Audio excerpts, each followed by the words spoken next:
Bago sa saksi, patay ang isang rider matapos tamaan ng bakal na tubo na karga ng isang kolong-kolong sa Iloilo. Saksi, si Eileen Pedreso ng GMA Regional TV. Patawid ng kalsada ang kulong-kulong na may kargang bakal na tubo sa Tigbawan, Iloilo nang biglang may dumating na mabilis na motorsiklo. Tumalpok ang rider sa steel pipe. Sa lakas ng impact, tumilapon ang rider. Tumama pa sa isang pick-up ang motorsiklo niya. Ang motor nga ginadriveran sa biktima, nagkuhan siya, nag-overtake siya sa nakadulog nga jeep na dito sa blind side sila. Timing kitang laba ang punta sa GI5 na labot agad.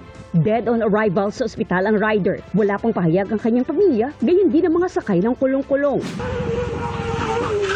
Sa Cagayan de Oro, kita rin kung paano humarurot ang isang rider sa coastal road. Nawalan siya ng kontrol at kalaunay natumba.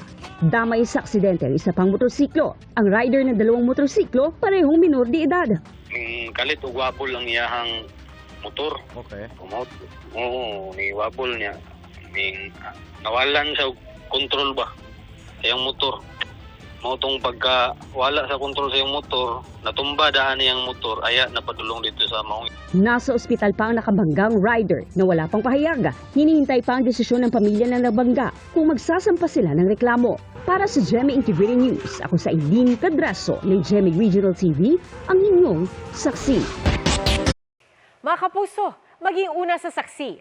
Mag-subscribe sa GMA Integrated News sa YouTube para sa iba't ibang balita.